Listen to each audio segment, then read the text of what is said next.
ਭਾਰਤ ਦੇ ਬਹੁਤ ਹੀ ਪਿਆਰੇ ਦੇਸ਼ ਵਾਸੀਓ, ਕੱਲ ਆਪ ਜੀ ਦੇ ਨਾਲ ਇੱਕ ਵਿਚਾਰ ਕੀਤੀ ਸੀ ਜਿਸ ਦਾ ਨਾਮ ਸੀ ਸਾਡੇ ਘਰਾਂ ਦੇ ਵਿੱਚ ਭਾਰਤੀ ਸੰਵਿਧਾਨ ਹੋਣਾ ਕਿਉਂ ਜ਼ਰੂਰੀ ਹੈ।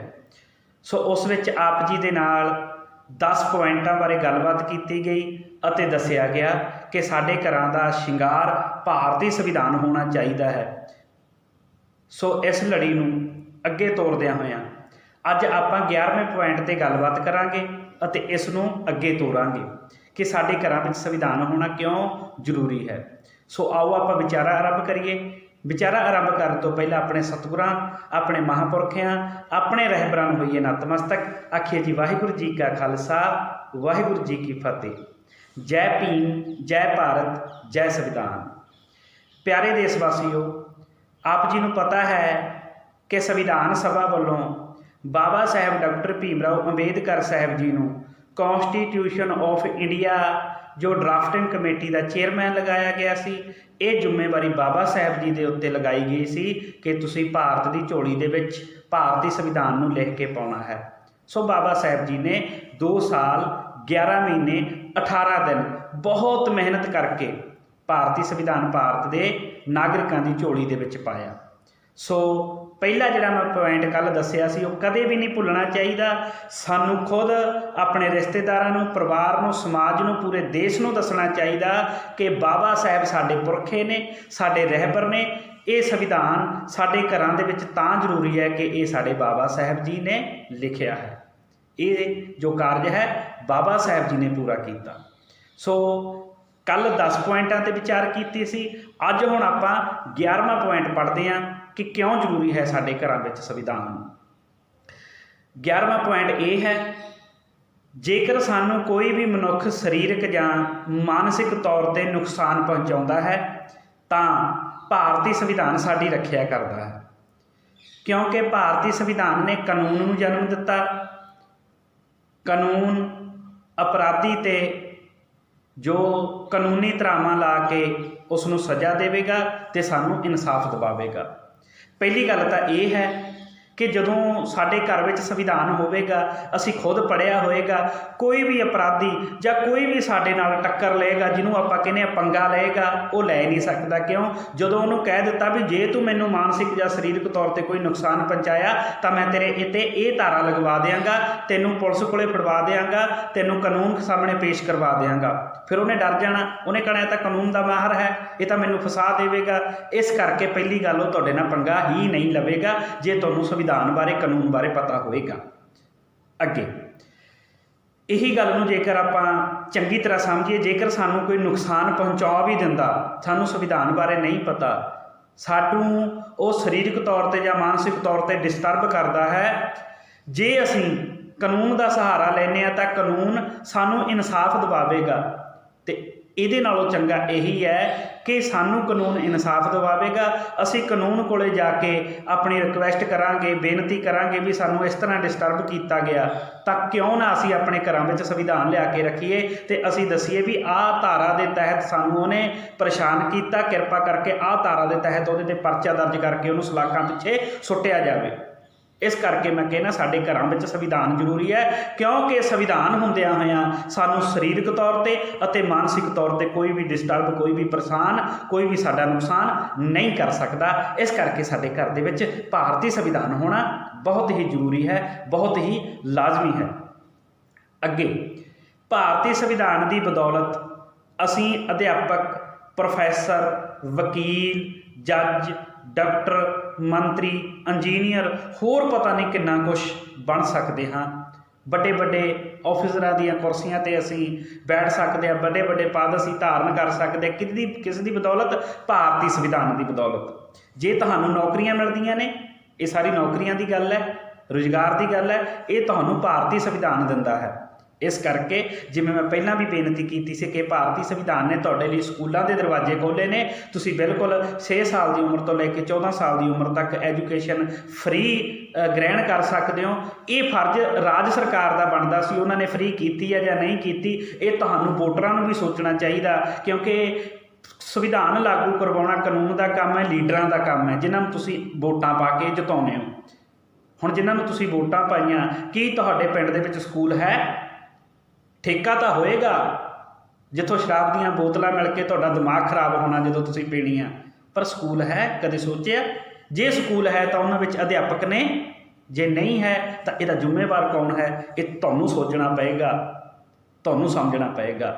ਇਸ ਕਰਕੇ ਭਾਰਤੀ ਸੰਵਿਧਾਨ ਨੇ ਜੋ ਤੁਹਾਨੂੰ ਅਧਿਕਾਰ ਦਿੱਤਾ ਹੈ, ਤੁਸੀਂ ਕਿਸੇ ਵੀ ਪਦ 'ਤੇ ਬੈਠ ਕੇ ਉੱਚੇ ਤੋਂ ਉੱਚੇ ਆਫਿਸਰ ਬਣ ਸਕਦੇ ਹੋ, ਵੱਡੀ ਪੋਸਟ ਨੂੰ ਗ੍ਰਹਿਣ ਕਰ ਸਕਦੇ ਹੋ। ਇਸ ਕਰਕੇ ਮੈਂ ਵਾਰ-ਵਾਰ ਬੇਨਤੀ ਕਰਦਾ, ਤੁਹਾਡੇ ਘਰਾਂ ਵਿੱਚ ਸੰਵਿਧਾਨ ਹੋਣਾ ਬਹੁਤ ਹੀ ਜ਼ਰੂਰੀ ਹੈ। ਅਗਲਾ ਜਿਹੜਾ ਪੁਆਇੰਟ ਹੈ ਉਹ ਇਹ ਹੈ, ਭਾਰਤੀ ਸੰਵਿਧਾਨ ਨੇ ਸਾਨੂੰ ਵੋਟ ਦਾ ਅਧਿਕਾਰ ਦਿੱਤਾ ਹੈ, ਇਸ ਲਈ ਅਸੀਂ ਦੇਸ਼ ਦੇ ਹੁਕਮਰਾਨ ਬਣ ਸਕਦੇ ਹਾਂ, ਇਸ ਦੇਸ਼ ਦੇ ਸ਼ਾਸਕ ਬਣ ਸਕਦੇ ਹਾਂ, ਤਾਂ ਕਰਕੇ ਸਾਡੇ ਘਰ ਵਿੱਚ ਸੰਵਿਧਾਨ ਹੋਣਾ ਜ਼ਰੂਰੀ ਹੈ। ਵੋਟ ਦਾ ਜਿਹੜਾ ਅਧਿਕਾਰ ਹੈ ਉਹ 18 ਸਾਲ ਤੋਂ ਉੱਪਰ ਦੇ ਲੋਕਾਂ ਨੂੰ ਮਿਲਦਾ ਹੈ। ਸੋ ਇਸ ਕਰਕੇ ਜਿਨ੍ਹਾਂ ਦੀਆਂ ਵੋਟਾਂ ਬਣੀਆਂ ਨੇ ਉਹ ਇਲੈਕਸ਼ਨਾਂ ਦੇ ਵਿੱਚ ਖੁਦ ਖੜੇ ਹੋ ਸਕਦੇ ਨੇ, ਮੰਤਰੀ ਵੀ ਬਣ ਸਕਦੇ ਨੇ, MLA ਤੋਂ ਲੈ ਕੇ ਛੋਟੇ ਜਿਹੇ ਇੱਕ ਸਰਪੰਚ ਤੋਂ ਜੇਕਰ ਲੈ ਲਈਏ, ਸਰਪੰਚ ਤੋਂ ਲੈ ਕੇ PM ਤੱਕ, ਜਿਵੇਂ ਆਪਾਂ ਕਹਿੰਦੇ ਨਾ PM ਤੋਂ ਲੈ ਕੇ PM ਦੀ ਪੋਸਟ ਤੱਕ ਤੁਸੀਂ ਕਿਤੇ ਵੀ ਤਾਇਨਾਤ ਹੋ ਸਕਦੇ ਹੋ।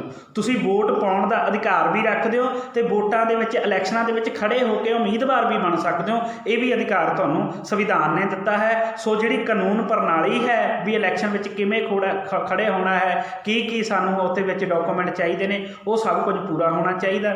ਉਹਦੇ ਲਈ ਇੱਕ ਤੁਹਾਨੂੰ ਅਲੱਗ ਵੀਡੀਓ ਦੇ ਵਿੱਚ ਦੱਸਾਂਗਾ ਕਿ ਕਿਵੇਂ ਅਸੀਂ ਇਲੈਕਸ਼ਨਾਂ ਵਿੱਚ ਖੜੇ ਹੋ ਕੇ ਜਿੱਤ ਕੇ ਆਪਣੇ ਸਮਾਜ ਦਾ, ਆਪਣੇ ਦੇਸ਼ ਦਾ ਭਲਾ ਕਰ ਸਕਦੇ ਹਾਂ। ਸੋ ਕਹਿਣ ਦਾ ਮਤਲਬ ਇਹ ਹੈ, ਤੁਹਾਨੂੰ ਵੋਟ ਦਾ ਅਧਿਕਾਰ ਭਾਰਤੀ ਸੰਵਿਧਾਨ ਨੇ ਦਿੱਤਾ ਹੈ। ਤੁਸੀਂ ਇਸ ਦੇਸ਼ ਦੇ ਵਿੱਚ ਵੋਟ ਲੈ ਕੇ, ਜੇਕਰ ਤੁਸੀਂ ਉਮੀਦਵਾਰ ਬਣ ਜਾਂਦੇ ਹੋ, ਵੋਟ ਲੈ ਕੇ ਇਸ ਦੇਸ਼ ਦੇ ਵਿੱਚ ਤੁਸੀਂ ਮੰਤਰੀ ਵੀ ਬਣ ਸਕਦੇ ਹੋ, PM ਵੀ ਬਣ ਸਕਦੇ ਹੋ। ਇਹ ਅਧਿਕਾਰ ਸੰਵਿਧਾਨ ਨੇ ਦੇ ਦਿੱਤਾ। ਉਹ ਗਰੀਬ ਤੋਂ ਗਰੀਬ ਮਨੁੱਖ ਜਿਹਨੂੰ ਰੋਟੀ ਦੇ ਲਾਲੇ ਪਏ ਹੋਣ, ਸਵੇਰੇ ਰੋਟੀ ਮਿਲ ਜੇ ਸ਼ਾਮ ਦਾ ਪਤਾ ਨਹੀਂ, ਜੇਕਰ ਉਹ ਵੀ ਕਿਸੇ ਨਾ ਕਿਸੇ ਤਰੀਕੇ ਇਲੈਕਸ਼ਨ ਦੇ ਵਿੱਚ ਖੜ ਜਾਵੇ, ਜਿੱਤ ਜਾਵੇ, ਉਹ ਵੀ ਇਸ ਭਾਰਤ ਦੇਸ਼ ਦਾ PM ਬਣ ਸਕਦਾ। ਬਾਬਾ ਸਾਹਿਬ ਨੇ ਇਹ ਗੱਲ ਠੋਕ ਵਜਾ ਕੇ ਆਖੀ ਸੀ। ਬਾਬਾ ਸਾਹਿਬ ਕਹਿੰਦੇ ਸੀ ਕਿ ਪਹਿਲਾਂ ਜਦੋਂ ਰਾਜਤੰਤਰ ਸੀ ਉਦੋਂ ਰਾਣੀਆਂ ਦੇ ਪੇਟ ਦੇ ਵਿੱਚੋਂ ਰਾਜੇ ਜਨਮ ਲੈ ਕੇ ਇਸ ਦੇਸ਼ ਦੇ ਸ਼ਾਸਕ ਬਣਦੇ ਸੀ, ਪਰ ਜਦੋਂ ਤੋਂ ਮੇਰਾ ਸੰਵਿਧਾਨ ਲਾਗੂ ਹੋਇਆ ਇਸ ਦੇਸ਼ ਦੇ ਉੱਤੇ, ਇਹ ਭਾਰਤ ਦਾ ਸੰਵਿਧਾਨ ਲਾਗੂ ਹੋਇਆ, ਤਾਂ ਹੁਣ ਜਿਹੜੇ ਇਸ ਦੇਸ਼ ਦੇ ਸ਼ਾਸਕ ਬਣਨਗੇ ਉਹ ਰਾਣੀ ਦੇ ਪੇਟ ਦੇ ਵਿੱਚੋਂ ਨਹੀਂ, ਰਾਜਿਆਂ ਦੇ ਘਰ ਦੇ ਵਿੱਚ ਜਨਮ ਲੈਣ ਕਰਕੇ ਨਹੀਂ, ਉਹ ਵੋਟਾਂ ਦੇ ਅਧਿਕਾਰ ਨਾਲ ਮਤਦਾਨ ਦੀਆਂ ਪੇਟੀਆਂ ਦੇ ਵਿੱਚੋਂ ਸ਼ਾਸਕ ਬਣਨਗੇ, ਰਾਜੇ ਬਣਨਗੇ, ਤੇ ਅੱਜ ਬਣਦੇ ਵੀ ਨੇ। ਇਹ ਹੁਨਰ ਆਪਾਂ ਹੁਨਰ ਕਹਿ ਸਕਦੇ ਹਾਂ, ਜਾਂ ਇਹਨੂੰ ਕਹਿ ਸਕਦੇ ਹਾਂ ਵੀ ਇਹ ਸਾਡੇ 'ਚ ਜਜ਼ਬਾ ਚਾਹੀਦਾ ਕਿ ਅਸੀਂ ਇਸ ਦੇਸ਼ ਦੇ ਹੁਕਮਰਾਨ ਕਿਵੇਂ ਬਣਨਾ ਹੈ। ਬਾਬਾ ਸਾਹਿਬ ਨੇ ਤਾਂ ਹੋਰ ਸੌਖਾ ਤਰੀਕਾ ਸਾਨੂੰ ਦੱਸ ਦਿੱਤਾ ਸੀ, ਆਪਣੇ ਘਰ ਦੀਆਂ ਕੰਧਾਂ 'ਤੇ ਜਾ ਕੇ ਲਿਖ ਲਓ, ਭਾਵੇਂ ਕੰਧਾਂ ਕੱਚੀਆਂ ਨੇ ਭਾਵੇਂ ਪੱਕੀਆਂ ਨੇ, ਕੁੱਲੀਆਂ ਦੇ ਵਿੱਚ ਜਾ ਕੇ ਲਿਖ ਲਓ, ਆਪਣੀਆਂ ਦੀਵਾਰਾਂ 'ਤੇ ਜਾ ਕੇ ਲਿਖ ਲਓ ਕਿ ਅਸੀਂ ਇਸ ਦੇਸ਼ ਦੇ ਹੁਕਮਰਾਨ ਹਾਂ। ਅਤੇ ਹੁਕਮਰਾਨ ਸਾਨੂੰ ਕੌਣ ਬਣਾਏਗਾ? ਭਾਰਤੀ ਸੰਵਿਧਾਨ। ਮੈਂ ਤਾਂ ਇੱਥੇ ਤੱਕ ਵੀ ਕਹਿ ਦਿੰਦਾ ਵਾਂ ਕਿ ਜੇਕਰ ਅਸੀਂ ਬੇਗਮਪੁਰਾ ਵਸਾਉਣਾ ਹੈ, ਸਭ ਕੋਲੇ ਰੋਟੀ ਕੱਪੜਾ ਮਕਾਨ ਹੋਵੇ, ਸਾਰੇ ਸੁੱਖ ਸਹੂਲਤਾਂ ਨਾਲ ਆਪਣਾ ਜੀਵਨ ਬਤੀਤ ਕਰਨ, ਸਾਰੇ ਬਰਾਬਰ ਹੋਣ, ਕਿਸੇ ਦਾ ਸ਼ੋਸ਼ਣ ਨਾ ਹੁੰਦਾ ਹੋਵੇ, ਉਹ ਬੇਗਮਪੁਰਾ ਵਸਾਉਣ ਲਈ ਸਾਨੂੰ ਭਾਰਤੀ ਸੰਵਿਧਾਨ ਪੜ੍ਹਨਾ ਪਏਗਾ, ਘਰਾਂ ਵਿੱਚ ਰੱਖਣਾ ਪਏਗਾ। ਭਾਰਤੀ ਸੰਵਿਧਾਨ ਪੜ੍ਹ ਕੇ ਅਸੀਂ PN ਤੋਂ ਲੈ ਕੇ PM ਦੀਆਂ ਪੋਸਟਾਂ ਤੱਕ ਜਦੋਂ ਬੈਠ ਜਾਵਾਂਗੇ, ਫਿਰ ਅਸੀਂ ਆਪਣੇ ਰਹਿਬਰਾਂ ਦਾ, ਜੋ ਗੁਰੂ ਗ੍ਰੰਥ ਸਾਹਿਬ ਮਹਾਰਾਜ ਜੀ ਦੇ ਵਿੱਚ ਜਗਤ ਪਿਤਾ ਸ਼੍ਰੀ ਗੁਰੂ ਰਵਿਦਾਸ ਮਹਾਰਾਜ ਜੀ ਬੇਗਮਪੁਰੇ ਦੀ ਗੱਲ ਕਰਦੇ ਨੇ, ਉਹ ਬੇਗਮਪੁਰਾ ਵਸਾ ਸਕਦੇ ਹਾਂ। ਸੋ ਇਸ ਕਰਕੇ ਮੈਂ ਕਹਿਣਾ, ਇਹ ਜੋ ਵੋਟ ਦਾ ਅਧਿਕਾਰ ਹੈ ਸੰਵਿਧਾਨ ਨੇ ਦਿੱਤਾ ਹੈ, ਅਤੇ ਅਸੀਂ ਇਸ ਦੇਸ਼ ਦੇ ਵੋਟ ਦੇ ਦੁਆਰਾ ਵੋਟ ਪਾ ਕੇ ਆਪਣੇ ਲੋਕਾਂ ਨੂੰ ਅਸੀਂ ਇੱਥੇ ਸ਼ਾਸਕ ਵੀ ਬਣਾ ਸਕਦੇ ਹਾਂ ਅਤੇ ਖੁਦ ਵੀ ਸ਼ਾਸਕ ਬਣ ਸਕਦੇ ਹਾਂ। ਇਸ ਕਰਕੇ ਸਾਡੇ ਘਰਾਂ ਵਿੱਚ ਭਾਰਤੀ ਸੰਵਿਧਾਨ ਬਹੁਤ ਹੀ ਜ਼ਰੂਰੀ ਹੈ, ਲਾਜ਼ਮੀ ਹੈ। ਸੋ ਅਗਲਾ ਜਿਹੜਾ ਪੁਆਇੰਟ ਹੈ ਉਹ ਇਹ ਹੈ ਕਿ ਭਾਰਤੀ ਸੰਵਿਧਾਨ ਨੇ ਕਾਨੂੰਨ ਸਭ ਲਈ ਬਰਾਬਰ ਬਣਾਇਆ ਹੈ। ਜਿਹੜਾ ਕਾਨੂੰਨ ਹੈ ਉਹ ਸਭ ਲਈ ਬਰਾਬਰ ਹੈ। ਵੱਡੇ ਤੋਂ ਵੱਡਾ ਕੋਈ ਵੀ ਹੋਵੇ, ਭਾਵੇਂ ਉਹ ਕਿੱਡਾ ਵੱਡਾ ਮਰਜ਼ੀ ਆਪਣੇ ਆਪ ਨੂੰ ਸਾਧ ਸੰਤ ਬਾਬਾ ਜਾਂ ਧਾਰਮਿਕ ਤੌਰ 'ਤੇ ਰਾਜਨੀਤਿਕ ਤੌਰ 'ਤੇ ਆਗੂ ਹੋਵੇ, ਅਗਰ ਉਹ ਕੋਈ ਅਪਰਾਧ ਕਰੇਗਾ ਤਾਂ ਕਾਨੂੰਨ ਉਹਨੂੰ ਓਨੀ ਹੀ ਸਜ਼ਾ ਦੇਵੇਗਾ ਜਿੰਨੀ ਇੱਕ ਆਮ ਮਨੁੱਖ ਨੂੰ ਦਿੰਦਾ ਹੈ। ਇਸ ਕਰਕੇ ਸੰਵਿਧਾਨ ਨੇ ਦੀ ਨਿਗਾਹ ਦੇ ਵਿੱਚ ਸਾਰੇ ਬਰਾਬਰ ਨੇ। ਹਾਂ, ਇਹ ਹੈ ਵੀ ਜਿਹੜੇ ਸੰਵਿਧਾਨ ਨੂੰ ਲਾਗੂ ਕਰਨ ਵਾਲੇ ਨੇ ਉਹ ਕਿਹੋ ਜਿਹੇ ਨੇ। ਬਾਬਾ ਸਾਹਿਬ ਨੇ ਇਹ ਗੱਲ ਆਖੀ ਸੀ ਪਾਰਲੀਮੈਂਟ ਦੇ ਵਿੱਚ ਕਿ ਸੰਵਿਧਾਨ ਜਿੰਨਾ ਮਰਜ਼ੀ ਚੰਗਾ ਕਿਉਂ ਨਾ ਹੋਵੇ, ਜੇਕਰ ਉਸ ਨੂੰ ਲਾਗੂ ਕਰਨ ਵਾਲੇ ਮਾੜੇ ਲੋਕ ਹਨ ਤਾਂ ਚੰਗਾ ਸੰਵਿਧਾਨ ਵੀ ਮਾੜਾ ਸਾਬਤ ਹੋ ਜਾਂਦਾ ਹੈ। ਸੰਵਿਧਾਨ ਜਿੰਨਾ ਮਰਜ਼ੀ ਮਾੜਾ ਹੋਵੇ, ਜੇਕਰ ਉਸ ਨੂੰ ਇੰਪਲੀਮੈਂਟ ਕਰਨ ਵਾਲੇ, ਲਾਗੂ ਕਰਨ ਵਾਲੇ ਇਮਾਨਦਾਰ ਲੋਕ ਨੇ ਤਾਂ ਮਾੜਾ ਸੰਵਿਧਾਨ ਵੀ ਚੰਗਾ ਸਾਬਤ ਹੋ ਸਕਦਾ। ਇਹ ਸਾਡੇ 'ਤੇ ਨਿਰਭਰ ਹੈ ਵੀ ਅਸੀਂ ਸੰਵਿਧਾਨ ਨੂੰ ਕਿਸ ਤਰ੍ਹਾਂ ਵਰਤਣਾ ਹੈ। ਇਸ ਕਰਕੇ ਕਾਨੂੰਨ ਦੀ ਨਿਗਾਹ ਦੇ ਵਿੱਚ ਸਾਰੇ ਬਰਾਬਰ ਨੇ। ਇਸ ਲਈ ਮੈਂ ਕਹਿ ਰਿਹਾ ਸਾਡੇ ਘਰਾਂ ਵਿੱਚ ਸੰਵਿਧਾਨ ਹੋਣਾ ਬਹੁਤ ਹੀ ਜ਼ਰੂਰੀ ਹੈ। ਇਹ ਸੀ 14ਵਾਂ ਪੁਆਇੰਟ। ਅੱਗੇ ਆਪ ਜੀ ਦੇ ਨਾਲ 15ਵੇਂ ਪੁਆਇੰਟ ਦੀ ਗੱਲਬਾਤ ਕਰਾਂਗਾ। ਉਹ ਇਹ ਹੈ, ਭਾਰਤੀ ਸੰਵਿਧਾਨ ਸਭ ਨੂੰ ਸਮਾਜਿਕ, ਆਰਥਿਕ ਅਤੇ ਰਾਜਨੀਤਿਕ ਨਿਆਂ ਦਿੰਦਾ ਹੈ।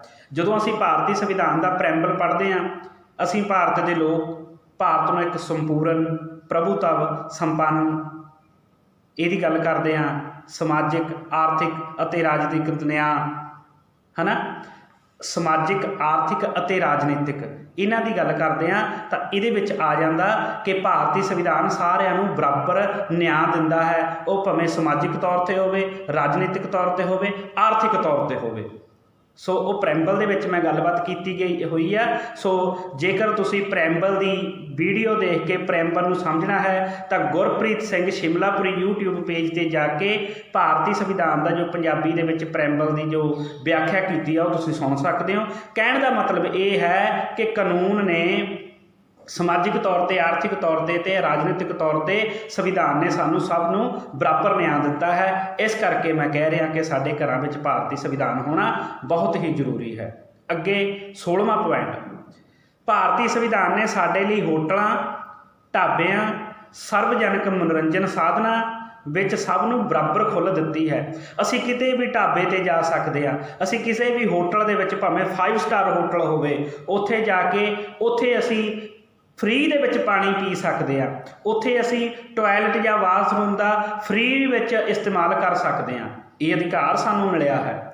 ਇਸ ਕਰਕੇ ਅਸੀਂ ਭਾਰਤੀ ਸੰਵਿਧਾਨ ਕਰਕੇ ਆਜ਼ਾਦ ਪਰਿੰਦੇ ਬਣ ਗਏ ਹਾਂ। ਜਿੱਥੇ ਮਰਜ਼ੀ ਭਾਰਤ ਵਿੱਚ ਆ ਜਾ ਸਕਦੇ ਹਾਂ, ਸਾਡੇ ਉੱਤੇ ਕੋਈ ਪਾਬੰਦੀ ਨਹੀਂ ਹੈ। ਜੋ ਸਰਕਾਰ ਦੁਆਰਾ ਭਾਵੇਂ ਕੋਈ ਵੀ ਕਿਸੇ ਵੀ ਚੀਜ਼ ਦਾ ਨਿਰਮਾਣ ਕੀਤਾ ਹੋਵੇ, ਉਹਨਾਂ ਦੀ ਸਭ ਲਈ ਬਰਾਬਰ ਖੁੱਲ੍ਹ ਹੈ, ਤਾਂ ਉੱਥੇ ਅਸੀਂ ਵੀ ਜਾ ਸਕਦੇ ਹਾਂ, ਅਸੀਂ ਕਿਤੇ ਵੀ ਆ ਜਾ ਸਕਦੇ ਹਾਂ। ਇਹ ਭਾਰਤੀ ਸੰਵਿਧਾਨ ਨੇ ਸਾਡੇ ਉੱਤੇ ਬਹੁਤ ਹੀ ਵੱਡਾ ਉਪਕਾਰ ਕੀਤਾ। ਇਸ ਕਰਕੇ ਮੈਂ ਕਹਿ ਰਿਹਾ ਕਿ ਸਾਡੇ ਘਰਾਂ ਵਿੱਚ ਭਾਰਤੀ ਸੰਵਿਧਾਨ ਹੋਣਾ ਬਹੁਤ ਹੀ ਜ਼ਰੂਰੀ ਹੈ।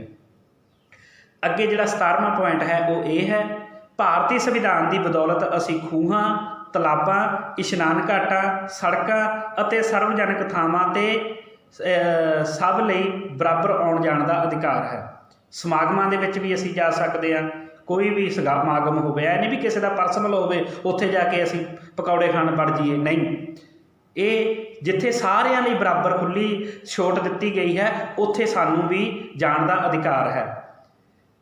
ਅਤੇ ਇੱਥੇ ਇਹੀ ਗੱਲ ਕੀਤੀ ਗਈ ਹੈ ਕਿ ਭਾਵੇਂ ਉਹ ਖੂਹ ਹੋਣ, ਭਾਵੇਂ ਤਲਾਬ ਹੋਣ, ਭਾਵੇਂ ਇਸ਼ਨਾਨ ਘਾਟ ਹੋਣ, ਭਾਵੇਂ ਕੋਈ ਸੜਕਾਂ ਹੋਣ, ਸਰਵਜਨਕ ਥਾਵਾਂ, ਸਰਵਜਨਕ ਸਾਰਿਆਂ ਦੇ ਵਰਤਣ ਵਾਲੀਆਂ ਥਾਵਾਂ ਹੋਣ, ਉੱਥੇ ਅਸੀਂ ਸਾਰੇ ਜਾ ਸਕਦੇ ਹਾਂ, ਸਾਨੂੰ ਕੋਈ ਰੋਕ ਟੋਕ ਨਹੀਂ। ਹਾਂ, ਜੋ ਉਹਨਾਂ ਨੇ ਨਿਯਮ ਬਣਾਏ ਹੋਣਗੇ ਵੀ ਇੱਥੇ ਹਥਿਆਰ ਲੈ ਕੇ ਨਹੀਂ ਆਉਣਾ, ਇੱਥੇ ਨਸ਼ੇ ਖਾ ਕੇ ਨਹੀਂ ਆਉਣਾ, ਉੱਥੇ ਮਨਾਹੀ ਹੋ ਸਕਦੀ ਹੈ ਸਾਡੀ, ਕਿਉਂਕਿ ਅਸੀਂ ਹਥਿਆਰ ਲੈ ਕੇ ਨਹੀਂ ਜਾ ਸਕਦੇ, ਨਸ਼ਾ ਪੱਤਾ ਖਾ ਕੇ ਨਹੀਂ ਜਾ ਸਕਦੇ। ਜਿਵੇਂ ਧਾਰਮਿਕ ਸਥਾਨਾਂ ਦੇ ਵਿੱਚ ਕੋਈ ਨਿਯਮ ਬਣਾਏ ਹੁੰਦੇ ਨੇ ਵੀ ਇੱਥੇ ਤੁਸੀਂ ਜੋੜੇ ਪਾ ਕੇ ਅੰਦਰ ਨਹੀਂ ਆ ਸਕਦੇ ਨਾ, ਜਿਵੇਂ ਸਿਰ ਢਕਣਾ ਲਾਜ਼ਮੀ ਹੈ, ਉੱਥੇ ਇਹ ਨਹੀਂ ਕਹਿ ਸਕਦੇ ਵੀ ਇੱਥੇ ਤਾਂ ਸਾਰਿਆਂ ਲਈ ਖੁੱਲ੍ਹਿਆ, ਮੈਂ ਤਾਂ ਜੋੜੇ ਪਾ ਕੇ ਅੰਦਰ ਜਾਵਾਂਗਾ। ਇਹ ਵੀ ਸਾਨੂੰ ਸੋਚਣਾ ਪੈਣਾ, ਥੋੜ੍ਹਾ ਜਿਹਾ ਸਮਝਣਾ ਪੈਣਾ, ਵਿਚਾਰਨਾ ਪੈਣਾ। ਸੋ ਜਿਹੜਾ ਭਾਰਤੀ ਸੰਵਿਧਾਨ ਸਾਨੂੰ ਚੰਗੀ ਤਰ੍ਹਾਂ ਸਮਝਾ ਰਿਹਾ ਹੈ, ਉਸ ਪੁਆਇੰਟ ਨੂੰ ਅਸੀਂ ਚੰਗੀ ਤਰ੍ਹਾਂ ਸਮਝੀਏ, ਅਸੀਂ ਉਹਦੀ ਦੁਰਵਰਤੋਂ ਨਾ ਕਰੀਏ। ਕਿਸੇ ਵੀ ਸੰਵਿਧਾਨ ਦੀ ਧਾਰਾ ਦੀ, ਆਰਟੀਕਲ ਦੀ ਜਦੋਂ ਅਸੀਂ ਦੁਰਵਰਤੋਂ ਕਰਾਂਗੇ, ਇਹਦੇ ਵਿੱਚ ਸਾਡਾ ਹੀ ਨੁਕਸਾਨ ਹੋਏਗਾ। ਸੋ ਇੱਥੇ ਜਿਹੜੀ ਗੱਲ ਕੀਤੀ ਗਈ ਹੈ ਖੂਹਾਂ, ਤਲਾਬਾਂ, ਸੜਕਾਂ ਦੀ, ਇਸ਼ਨਾਨ ਘਾਟਾਂ ਦੀ, ਕਿਸੇ ਚੀਜ਼ ਦੀ ਵੀ ਸਾਰਿਆਂ ਲਈ ਜਿੱਥੇ ਬਰਾਬਰ ਖੁੱਲ੍ਹ ਹੈ, ਉੱਥੇ ਅਸੀਂ ਵੀ ਜਾ ਸਕਦੇ ਹਾਂ। ਅੱਗੇ 18ਵਾਂ ਪੁਆਇੰਟ, ਭਾਰਤੀ ਸੰਵਿਧਾਨ ਛੂਆ-ਛਾਤ ਦਾ ਖਾਤਮਾ ਕਰਦਾ ਹੈ। ਕਿਆ ਬਾਤ ਹੈ! ਜਿਹੜੇ ਛੂਆ-ਛਾਤ ਦੇ ਪ੍ਰਤੀ ਸਾਡੇ ਸਤਿਗੁਰਾਂ ਨੇ ਸ਼੍ਰੀ ਗੁਰੂ ਗ੍ਰੰਥ ਸਾਹਿਬ ਮਹਾਰਾਜ ਜੀ ਦੇ ਵਿੱਚ ਮਨੂਵਾਦ ਦੀਆਂ, ਬ੍ਰਾਹਮਣਵਾਦ ਦੀਆਂ ਧੱਜੀਆਂ ਉਡਾ ਦਿੱਤੀਆਂ ਨਾ, ਉਸ ਛੂਆ-ਛਾਤ ਨੂੰ ਸਾਡੇ ਸਤਿਗੁਰ, ਸਾਡੇ ਰਹਿਬਰ ਖਤਮ ਕਰ ਗਏ। ਭਰਪੂਰਨ ਤੌਰ 'ਤੇ ਬਾਬਾ ਸਾਹਿਬ ਜੀ ਨੇ ਕਾਨੂੰਨੀ ਤੌਰ 'ਤੇ ਖਤਮ ਕਰ ਦਿੱਤੀ। ਕਾਨੂੰਨੀ ਤੌਰ 'ਤੇ ਛੂਆ-ਛਾਤ ਖਤਮ ਹੈ, ਪਰ ਫਿਰ ਵੀ ਭਾਰਤ ਵਿੱਚ ਐਸੀਆਂ ਘਟਨਾਵਾਂ ਆ ਰਹੀਆਂ ਨੇ। ਇਸ ਦਾ ਮਤਲਬ ਇਹੀ ਹੈ ਕਿ ਭਾਰਤੀ ਸੰਵਿਧਾਨ ਨੂੰ ਪੂਰਨ ਤੌਰ 'ਤੇ ਲਾਗੂ ਨਹੀਂ ਕੀਤਾ ਜਾ ਰਿਹਾ। ਓਏ ਬਾਬਾ ਸਾਹਿਬ ਇਕੱਲੇ ਸੀ, ਜਿਹੜੇ ਬਾਬਾ ਸਾਹਿਬ ਦੇ ਨਾਅਰੇ ਲਾਉਣ ਵਾਲੇ ਨੇ ਨਾ, ਇੱਕ ਵਾਰੀ ਜ਼ਰੂਰ ਸੁਣਿਓ, ਬਾਬਾ ਸਾਹਿਬ ਇਕੱਲੇ ਸੀ ਕਰੋੜਾਂ ਲੋਕਾਂ ਤੇ ਭਾਰਤੀ ਸੰਵਿਧਾਨ ਲਾਗੂ ਕਰਵਾ ਗਏ, ਵੀ ਅਸੀਂ ਕਰੋੜਾਂ ਲੋਕ ਹੋ ਕੇ ਆਪਣੇ ਤੇ ਭਾਰਤੀ ਸੰਵਿਧਾਨ ਨਹੀਂ ਲਾਗੂ ਕਰਵਾ ਸਕਦੇ। ਸੋਚਣਾ ਪੈਣਾ ਸਾਨੂੰ। ਵਾਰਸ ਬਾਬਾ ਸਾਹਿਬ ਦੇ ਆ ਤੇ ਪੂਜਾ ਕਿਸੇ ਹੋਰ ਦੀ, ਗੱਲਾਂ ਕਿਸੇ ਹੋਰ ਦੀਆਂ ਨਹੀਂ। ਆਓ ਆਪਾਂ ਬਾਬਾ ਸਾਹਿਬ ਜੀ ਦੇ ਸੁਪਨੇ ਨੂੰ ਪੂਰਾ ਕਰੀਏ। ਆ ਜਿਹੜੀ ਛੂਆ-ਛਾਤ ਦੇ ਪ੍ਰਤੀ ਸਾਡੇ ਸਤਿਗੁਰਾਂ ਨੇ ਦੇਖੋ ਕਿੰਨੇ ਸੋਹਣੇ ਸੰਘਰਸ਼ ਪੈਦਾ ਕੀਤੇ, ਸ਼ੁਰੂ ਕੀਤੇ। ਉਹਨਾਂ ਨੇ ਸਾਨੂੰ ਬਰਾਬਰ ਕਰਨ ਲਈ, ਛੂਆ-ਛਾਤ ਖਤਮ ਕਰਨ ਲਈ ਸਰੋਵਰਾਂ ਦਾ ਨਿਰਮਾਣ ਕਰਕੇ ਦਿੱਤਾ ਵੀ ਸਾਰੇ ਇੱਥੇ ਇਸ਼ਨਾਨ ਕਰਨਗੇ। ਬੌਲੀ ਸਾਹਿਬ ਬਣਾ ਕੇ ਦਿੱਤੇ ਵੀ ਇੱਥੇ ਪਾਣੀ ਪੀਣਗੇ, ਜਲ ਛਕਣਗੇ, ਸਾਰਿਆਂ ਲਈ ਬਰਾਬਰ ਹੈ ਨਾ। ਊਚ ਨੀਚ ਦਾ ਜੋ ਭੇਦਭਾਵ ਹੈ ਖਤਮ ਹੋਏਗਾ। ਸੰਗਤ ਬਣਾਈ ਵੀ ਇੱਥੇ ਬੈਠ ਕੇ ਸਾਰੇ ਉਪਦੇਸ਼ ਸੁਣਨਗੇ। ਪੰਗਤ ਬਣਾਈ ਵੀ ਇੱਥੇ ਸਾਰੇ ਬੈਠ ਕੇ ਪ੍ਰਸ਼ਾਦਾ ਛਕਣਗੇ। ਧਾਰਮਿਕ ਸਥਾਨ ਬਣਾਏ ਵੀ ਇੱਥੇ ਸਾਰੇ ਬਰਾਬਰ ਬੈਠ ਸਕਣਗੇ। ਕਿੱਡੀ ਵੱਡੀ ਬਖਸ਼ਿਸ਼ ਕੀਤੀ ਆ ਗੁਰੂ ਗੋਬਿੰਦ ਸਿੰਘ ਮਹਾਰਾਜ ਜੀ ਨੇ। ਤਾਂ ਸਾਰਿਆਂ ਨੂੰ ਖੰਡੇ ਬਾਟੇ ਦਾ ਅੰਮ੍ਰਿਤ ਇਸ ਕਰਕੇ ਛਕਾਇਆ ਕਿ ਸਾਰੇ ਹੀ ਇੱਕ ਬਾਟੇ ਦੇ ਵਿੱਚੋਂ ਅੰਮ੍ਰਿਤ ਛਕ ਕੇ ਸਾਰੇ ਬਰਾਬਰ ਹੋ ਜਾਣਗੇ। ਭਾਵੇਂ ਕਿ 22 ਧਾਰ ਦੇ ਪਹਾੜੀ ਰਾਜੇ ਗੁਰੂ ਗੋਬਿੰਦ ਸਿੰਘ ਮਹਾਰਾਜ ਨੂੰ ਕਹਿੰਦੇ ਸੀ, ਪਾਤਸ਼ਾਹ ਜੀ ਇੰਜ ਕਰੋ, ਅਸੀਂ ਅੰਮ੍ਰਿਤ ਛਕਣਾ ਚਾਹੁੰਦੇ ਹਾਂ। ਆ ਜਿਹੜੇ ਦੋ ਬਾਟੇ ਨੇ ਇਹਦੀ ਜਗ੍ਹਾ, ਆ ਜਿਹੜੇ ਇੱਕ ਬਾਟਾ ਨਾ ਇਹਦੀ ਜਗ੍ਹਾ ਤੇ 2 ਬਾਟੇ ਕਰ ਲਓ। ਤੇ ਗੁਰੂ ਗੋਬਿੰਦ ਸਿੰਘ ਮਹਾਰਾਜ ਕਹਿੰਦੇ ਬਾਟਾ ਇੱਕ ਹੀ ਰਹੇਗਾ। ਆ ਜਿਹੜੇ 2 ਬਾਟਿਆਂ ਦੀ ਗੱਲ ਕੀਤੀ ਆ ਨਾ, ਉਹ ਆ ਦਰਵਾਜ਼ਾ ਤੇ ਬਾਹਰ ਨਿਕਲ ਜਾਓ। ਕਿਉਂ? ਕਿਉਂਕਿ ਗੁਰੂ ਘਰ ਦੇ ਵਿੱਚ ਬਰਾਬਰਤਾ ਦਾ ਸਿਧਾਂਤ ਹੈ, ਇੱਕ ਦਾ ਸਿਧਾਂਤ ਹੈ। ਤੇ ਪਹਾੜੀ ਰਾਜਿਆਂ ਨੂੰ ਇਸ ਕਰਕੇ ਗੁਰੂ ਸਾਹਿਬ ਜੀ ਨੇ ਮਨਾ ਕਰ ਦਿੱਤਾ ਕਿ ਤੁਸੀਂ 2 ਬਾਟਿਆਂ ਦੀ ਗੱਲ ਕਰਦੇ ਹੋ, ਇੱਥੇ ਇੱਕ ਹੀ ਬਾਟਾ ਰਹੇਗਾ ਅੰਮ੍ਰਿਤ ਛਕਾਉਣ ਲਈ ਤੇ ਸਾਰੇ ਬਰਾਬਰ ਰਹਿਣਗੇ। ਸੋ ਇਸ ਕਰਕੇ ਸਾਡੇ ਸਤਿਗੁਰਾਂ ਨੇ ਛੂਆ-ਛਾਤ ਨੂੰ ਖਤਮ ਕੀਤਾ। ਬਾਬਾ ਸਾਹਿਬ ਜੀ ਨੇ ਪੂਰਨ ਤੌਰ 'ਤੇ ਕਾਨੂੰਨੀ ਤੌਰ 'ਤੇ ਖਤਮ ਕਰ ਦਿੱਤਾ। ਤਾਂ ਹੀ ਸਾਡੇ ਘਰਾਂ ਵਿੱਚ ਭਾਰਤੀ ਸੰਵਿਧਾਨ ਬਹੁਤ ਹੀ ਜ਼ਰੂਰੀ ਹੈ, ਲਾਜ਼ਮੀ ਹੈ। ਅੱਗੇ 19ਵਾਂ ਪੁਆਇੰਟ, ਭਾਰਤੀ ਸੰਵਿਧਾਨ ਨੇ ਧਰਮ ਦੀ ਸੁਤੰਤਰਤਾ ਦਾ ਅਧਿਕਾਰ ਦਿੱਤਾ। ਅਸੀਂ ਕੋਈ ਵੀ ਧਰਮ ਛੱਡ ਸਕਦੇ ਹਾਂ ਅਤੇ ਸਵੀਕਾਰ ਕਰ ਸਕਦੇ ਹਾਂ। ਕਿਆ ਬਾਤ ਹੈ। ਸੰਵਿਧਾਨ ਕਹਿ ਰਿਹਾ ਹੈ ਕਿ ਤੁਸੀਂ ਕਿਸੇ ਵੀ ਧਰਮ ਨੂੰ ਅਡੋਪਟ ਕਰ ਸਕਦੇ ਹੋ ਅਤੇ ਕਿਸੇ ਵੀ ਧਰਮ ਨੂੰ ਛੱਡ ਸਕਦੇ ਹੋ। ਇਹ ਤੁਹਾਡੇ ਕੋਲੇ ਪੂਰਨ ਤੌਰ 'ਤੇ ਆਜ਼ਾਦੀ ਹੈ। ਅੱਗੇ ਜਿਹੜਾ 20ਵਾਂ ਪੁਆਇੰਟ ਹੈ ਉਹ ਇਹ ਹੈ, ਸਾਡੇ ਮੌਲਿਕ ਅਧਿਕਾਰਾਂ ਨੂੰ ਕੋਈ ਵੀ ਖਤਮ ਨਹੀਂ ਕਰ ਸਕਦਾ। ਇਹ ਅਧਿਕਾਰ ਸਾਨੂੰ ਭਾਰਤੀ ਸੰਵਿਧਾਨ ਨੇ ਦਿੱਤਾ ਹੈ। ਭਾਰਤੀ ਸੰਵਿਧਾਨ ਦੇ ਵਿੱਚ ਹੀ ਇਹ ਲਿਖਿਆ ਹੈ ਕਿ ਤੁਹਾਡੇ ਮੌਲਿਕ ਅਧਿਕਾਰਾਂ ਨੂੰ ਕੋਈ ਵੀ ਖਤਮ ਨਹੀਂ ਕਰ ਸਕਦਾ। ਜੇਕਰ ਤੁਹਾਡੇ ਮੌਲਿਕ ਅਧਿਕਾਰਾਂ ਨੂੰ ਕੋਈ ਖਤਮ ਕਰੇਗਾ ਤਾਂ ਤੁਹਾਡੇ ਲਈ ਮਾਣਯੋਗ ਅਦਾਲਤ ਸਾਹਿਬਾਨਾਂ ਦੇ ਆਰਟੀਕਲ 32 ਅਤੇ ਆਰਟੀਕਲ 226 ਨੇ ਦਰਵਾਜ਼ੇ ਖੋਲ੍ਹ ਦਿੱਤੇ। ਤੁਸੀਂ ਉੱਤੇ ਰਿਟਾਂ ਲਗਾ ਸਕਦੇ ਹੋ। ਸੋ ਇਹ 10 ਪੁਆਇੰਟ ਆਪ ਜੀ ਦੇ ਨਾਲ ਹੋਰ ਸਾਂਝੇ ਕੀਤੇ। ਇਸੇ ਲੜੀ ਨੂੰ ਕੱਲ੍ਹ ਨੂੰ ਆਪਾਂ 21ਵੇਂ ਪੁਆਇੰਟ ਨਾਲ ਅੱਗੇ ਤੋਰਾਂਗੇ। ਸੋ ਵੱਧ ਤੋਂ ਵੱਧ ਇਸ ਵੀਡੀਓ ਨੂੰ ਸੁਣੋ, ਸਮਝੋ, ਵਿਚਾਰੋ ਕਿ ਸਾਡੇ ਘਰਾਂ ਵਿੱਚ ਸੰਵਿਧਾਨ ਹੋਣਾ ਕਿਉਂ ਜ਼ਰੂਰੀ ਹੈ। ਸੋ ਜੇਕਰ ਮੇਰੇ ਕੋਲ ਕੋਈ ਗਲਤੀ ਹੋ ਗਈ ਹੋਵੇ ਤਾਂ ਮੈਂ ਖਿਮਾ ਦਾ ਜਾਚਕ ਹਾਂ। ਅੱਗੇ ਤੋਂ ਚੰਗੀ ਤਰ੍ਹਾਂ ਸੁੱਧ ਸਪਸ਼ਟ ਆਪ ਜੀ ਦੇ ਨਾਲ ਵਿਚਾਰ ਕਰਨ ਦਾ ਯਤਨ ਕਰਾਂਗਾ। ਤਦ ਤੱਕ ਲਈ ਵਾਹਿਗੁਰੂ ਜੀ ਕਾ ਖਾਲਸਾ, ਵਾਹਿਗੁਰੂ ਜੀ ਕੀ ਫਤਿਹ। ਜੈ ਭੀਮ, ਜੈ ਭਾਰਤ, ਜੈ ਸੰਵਿਧਾਨ।